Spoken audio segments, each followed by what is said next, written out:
এই যে বাজার থেকে আজকে 1 কেজি পাঁঠার মাংস আনা হয়েছে।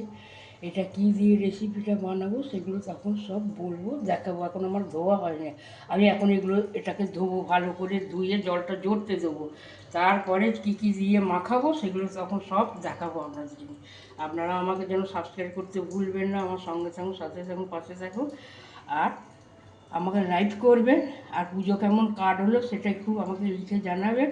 আশা করি সবার পুজো ভালো কেটেছে, ভালোভাবে দেখেছেন। এইটাই আমাদের সবথেকে বড় পাওয়া বা আনন্দ।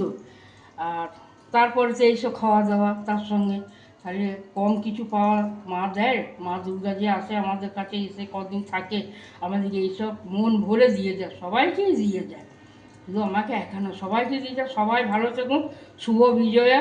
সবাই আমার ভালোবাসা, আন্তরিক শুভেচ্ছা সব কিছু দিলাম, সবাই যেন নেবেন। আর কেমন লাগছে সেটা বলবেন। আপনারা ভালো থাকুন। এতে পেঁয়াজ, রসুন, জিরে বাটা আছে। আর এখানেতে আছে সর্ষে, গোলমরিচের গুঁড়ো দিয়েছি, জিরে ভাজা গুঁড়ো দিয়েছি, এটা সর্ষে, দই।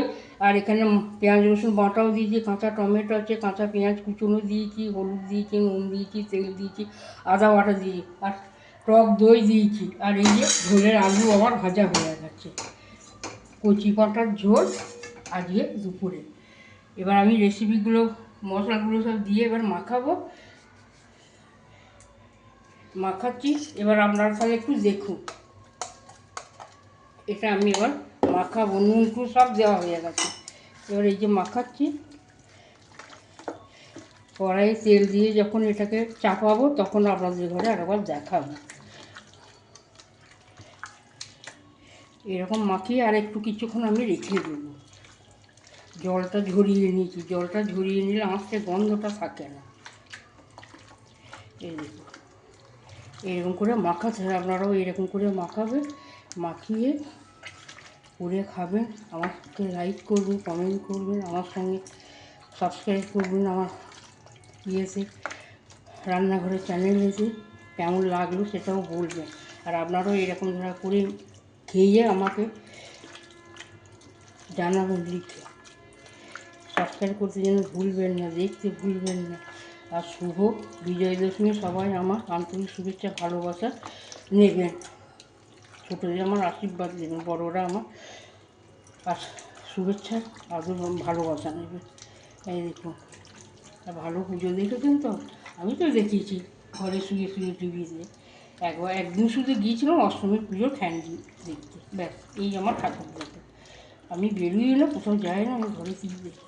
এবং মাখানো হয়ে গেল, এবার এটা থাকবে কিছুক্ষণ। সব মশলা মাখিয়ে এবার একে একে এগুলো দিয়ে কষবো। তেল দেওয়া হয়ে গেছে, এটা কমিয়েই পুজো হচ্ছে। আর ওখানে আলু ভাজা আছে,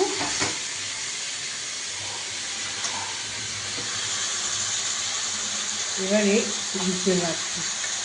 এরটা আমি সব ঝিঙে আলু পোস্ত, পটল ভাজা আর কচি পাঁঠার ঝোল, আলু দিয়ে আদা জিরে মশলা বাটা দিয়ে এই যে ঝোল আমার হয়ে গেছে। এখনও ফুটছে, এই দেখুন এখনও ফুটছে। এবার সব ভাত বাড়বো গরম গরম ভাতের সঙ্গে। এই যে একজনকা তুলে দিয়েছি, সে আবার গরম মশলা দেওয়াটা খায় না খুব। আর এটা হয়ে গেছে, এবার গ্যাসটা আমি অফ করে দিলাম। এখনও ফুটছে, আপনারা এরকম করবেন, লাইক করবেন। যারা নতুন শ্রী মুখার্জি রান্নাঘরতে আসছে তারা অবশ্যই যেন সাবস্ক্রাইব করতে যেন ভুলবেন না। আর বিজয় দশমীর পরে যে খাসির মাংস হবে না, এটা আবার হয়, ওটা হতেই হবে। তাতে খাসিই হোক আর পাঁঠাই হোক, মাংস নিয়ে ব্যাপার, কি চিকেনই হোক। কিন্তু আমি চিকেন অত পছন্দ করি না, ওই জন্য আমার এই খাসি আর পাঁঠার এই ঝোল বের হয়। আর আপনারাও এরকম ধারা করুন, সবাই খাবে।